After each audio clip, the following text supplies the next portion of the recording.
નમસ્કાર મિત્રો, કેમ છો? અને તમને ખબર જ છે કે સાંજનો સમય થઈ ગયો છે અને આપણા સરસ મજાના બાળકોનું ઘર એટલે કે શિક્ષણ એક કલ્યાણ સંકુલમાં અત્યારે ભોજનનો સમય થઈ ગયો છે અને બધા બાળકો લાઈનમાં લાગી ગયા છે. તમે દ્રશ્યો જોઈ શકતા હશો અને તમે સરસ મજાનું મેનુ જોઈ જ દીધું છે કે બટાકાનું શાક, રોટલી, દાળ અને ભાત અને તેની સાથે સરસ મજાનો રસ પણ છે. તો બધા બાળકોને ખૂબ મજા આવવાની છે. અને આ જગ્યા ક્યાં આવેલી છે તો તે પણ તમને જણાવી દઉં. તો આ જગ્યા આવેલી છે ખેડા જિલ્લાના વસો તાલુકાના લવાલ મુકામે.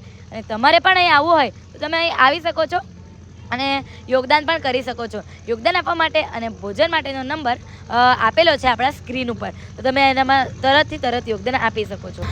તો આજના દાતાની વાત કરવામાં આવે તો એમનું નામ છે સેલ્વી અક્ષતકુમાર પટેલ. તો તેમને ખૂબ ધન્યવાદ કે આજે આખા દિવસનું ભોજન આપ્યું અને તમે આખા દિવસનું ભોજન તો જોયું જ હશે, ખૂબ સરસ છે અને તમને પણ મન થતું હશે કે અમે અહીં યોગદાન આપીએ અને અહીં આવીએ. તો આવી જાઓ જરૂરથી અને બીજાને પણ તમે ઇન્સ્પાયર કરો.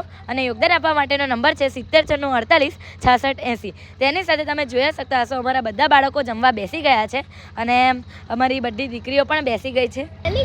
અને તમને અહીંની વાત કરવામાં આવે તો બાળકોને સ્કૂલ ક્યાં મોકલવામાં આવે તો અહીં આજુબાજુના વિસ્તારની સ્કૂલોમાં મોકલવામાં આવે છે. તે સાથે અમારી પાસે બસો છે, તેમાં બધાને મોકલવામાં આવે છે. અને તેની સાથે તમને લોકોને જણાવવામાં આવે તો રોજ જ સારામાં સારું ભોજન હોય છે. અને એક બીજી વાત કહેવામાં આવે તો અહીં એવા બાળકો રહે છે કે જેમના માતા નથી, પિતા નથી, કે પછી માતા છે પણ પિતા નથી, એટલે સિંગલ પેરેન્ટ હોય. અને તમારા આજુબાજુ પણ તમને આવા કોઈ બાળક દેખાય તો ચોક્કસથી આ નંબર ઉપર ફોન કરજો અને કાં તો અહીં બાળકને મૂકી જજો. ચોક્કસથી કહું છું અહીં બધા બાળકને રાખવામાં આવશે.